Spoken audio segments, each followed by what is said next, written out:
Hello दोस्तों, मेरा नाम है कुलदीप शर्मा और आप देख रहे हैं तैयारी है। तैयारी में आज हम बात करने वाले हैं समान ज्ञान से संबंधित कुछ प्रश्नों के बारे में। और जो भी बीएड एंट्रेंस एग्ज़ाम और सीजीएल टियर 2 की एग्ज़ाम की प्रिपरेशन कर रहा है उनके लिए वीडियो मोस्ट इंपॉर्टेंट है। तो चलिए शुरू करते हैं अपने पहले क्वेश्चन की ओर। पहला क्वेश्चन जैसे आपके सामने लिखा है, अग्निशमन वस्त्र किससे बनाए जाते हैं। ठीक है, तो आपके सामने 4 ऑप्शन दिख रहे हैं। ठीक है, अब इसमें से आपका सही जवाब हो जाएगा बी, एस्बेस्टॉस। ठीक है, इसी प्रकार से हम अपने सेकंड क्वेश्चन की ओर आ रहे हैं। सेकंड क्वेश्चन हमारा क्या कह रहा है, ध्यान से देखिए आप लोग, मोस्ट इंपॉर्टेंट। जो भी समान ज्ञान से संबंधित, जो समान ज्ञान की तैयारी कर रहा है और जो भी प्रिपरेशन कर रहा है गवर्नमेंट जॉब के लिए, उनके लिए वीडियो मोस्ट इंपॉर्टेंट है। तो देखिए सेकंड क्वेश्चन क्या कह रहा है, भारत की प्राचीन कला परंपराओं को पुनर्जीवित करने के लिए Indian society of oriental art की स्थापना की थी। किसने की थी? इनमें से 4 ऑप्शन आपके सामने देखा, अवनींद्र नाथ टैगोर ने, नंदलाल बोस ने, आशीष कुमार हल्दर ने या अमृता शेरगिल ने। तो आपका सही जवाब है ए, अवनींद्र नाथ टैगोर ने की थी। ठीक है, इसी प्रकार से अपने थर्ड क्वेश्चन की ओर आए। थर्ड क्वेश्चन हमारा क्या कह रहा है, पर्वतीय नगर मसूरी यानी कि पर्वतीय नगर यानी कि जो मसूरी है स्थित है, कहाँ पे स्थित है। तो आपके सामने 4 ऑप्शन देख रहे हैं, उत्तर प्रदेश में, उत्तराखंड में, हिमाचल प्रदेश में या मध्य प्रदेश में। तो आपका सही जवाब है बी, उत्तराखंड में स्थित है। ठीक है, इसी प्रकार हम चौथे क्वेश्चन पे आ रहे हैं। अपने चौथा क्वेश्चन हमारा क्या कह रहा है, भारतीय रिजर्व बैंक यानी कि आरबीआई का राष्ट्रीयकरण कब हुआ था। तो आपके सामने 4 ऑप्शन देख रहे हैं, 1945, 1947, 1949 या 1950 ईस्वी। तो आपका सही जवाब है सी, 1949 ईस्वी में।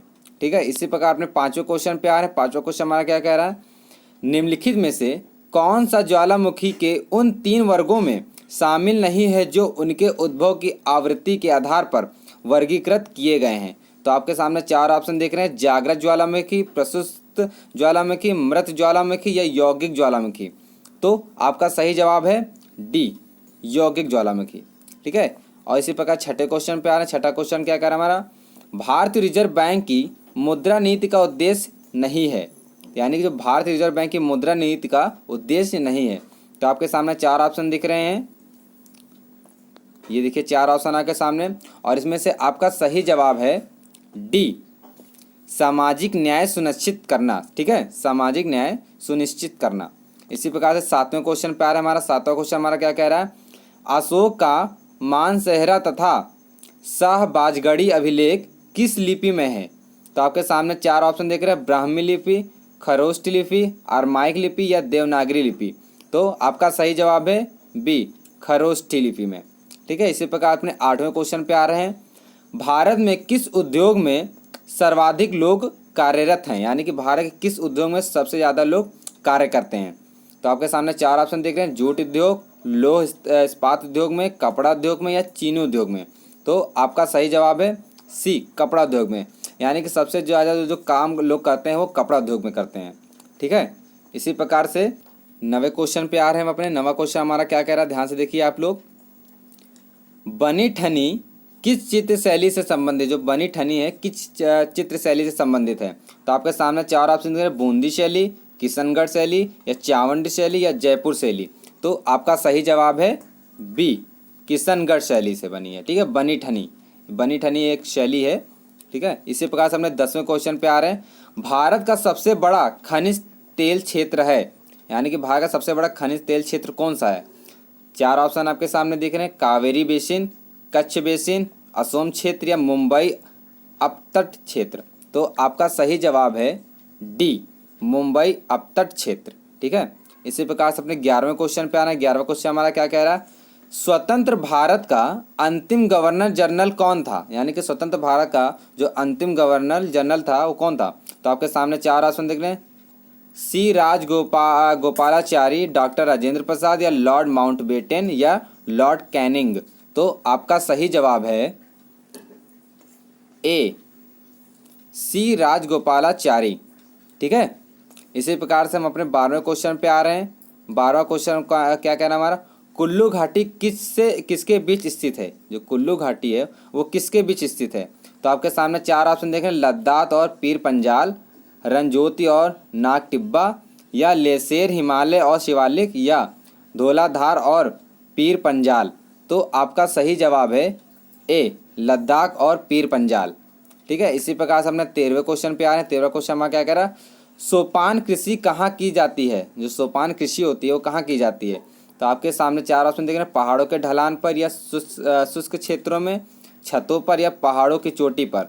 तो आपका सही जवाब है ए, पहाड़ों के ढलान पर की जाती है। इसी प्रकार से अपने 14वें क्वेश्चन पे आ रहे हैं, कृत्रिम सैटेलाइट के अंदर व्यक्ति भारहीन महसूस करता है क्योंकि पृथ्वी के आकर्षण का बल क्या होता है, ज़्यादा होता है, शून्य होता है, संतुलित होता है, क्या होता है। उस स्थान पर शून्य होता है, या चंद्रमा के आकर्षण बल द्वारा संतुलित होता है, या अभिकेंद्र बल के समान होता है, या सैटेलाइट के विशेष डिजाइन के कारण प्रभावहीन होता है। तो आपका सही जवाब है सी, अभिकेंद्र बल के समान होता है। ठीक है, इसी प्रकार से अपने 15वें क्वेश्चन पे आ रहे हैं। 15 क्वेश्चन हमारा क्या कह रहा है, जब शुद्ध जल में डिटर्जेंट डाला जाता है तो पृष्ठ तनाव बढ़ जाता है या घट जाता है या परिवर्तित हो जाता है, क्या होता है। तो आपके सामने 4 ऑप्शन देख रहे हैं, बढ़ जाता है, घट जाता है, अपरिवर्तित रहता है, या अपरिमित हो जाता है। तो आपका सही जवाब है बी, घट जाता है। ठीक है, इसी प्रकार से अपने 16 क्वेश्चन पे आ रहे हैं। 16 क्वेश्चन क्या कह रहा है, सुपरनोवा क्या है। सुपरनोवा क्या है। तो आपके सामने 4 ऑप्शन देख रहे हैं, पुच्छल तारा, ग्रहिका, विस्फोटी तारा, या ब्लैक होल। तो आपका सही जवाब है सी, विस्फोटी तारा। ठीक है, इसी प्रकार से हम अपने 17वें क्वेश्चन पर हैं। 17वां क्वेश्चन हमारा क्या कह रहा है, भारतीय संविधान में मौलिक अधिकारों की व्यवस्था किस देश के संबंधी से ली गई है। तो आपके सामने 4 ऑप्शन दिख रहे हैं, ब्रिटेन, संयुक्त राज्य अमेरिका, सोवियत संघ, या कनाडा। तो आपका सही जवाब है बी, संयुक्त राज्य अमेरिका। ठीक है, इसी प्रकार से हम अपने 18वें क्वेश्चन पे आ रहे हैं। 18वां क्वेश्चन क्या रहा है, किस पाल शासक को गुजराती कवि सोडल ने उत्तरापथ स्वामिन कहा।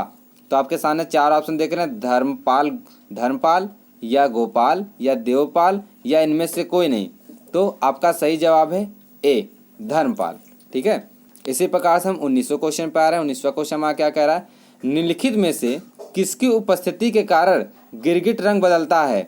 तो आपके सामने 4 ऑप्शन दिख रहे हैं, हीमोग्लोबिन के कारण, वर्णकीलवक, या क्लोरोफिल, या वातरंध्र। तो आपका सही जवाब है बी, वर्णकीलवक।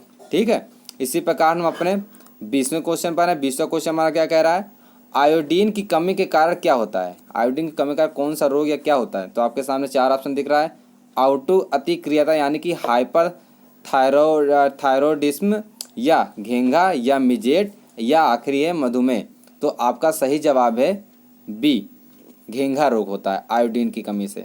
इसी प्रकार से हमारे टॉप 20 क्वेश्चन खत्म होते हैं। अगर आपको वीडियो अच्छी लगी हो तो हमारे चैनल को सब्सक्राइब करें। धन्यवाद।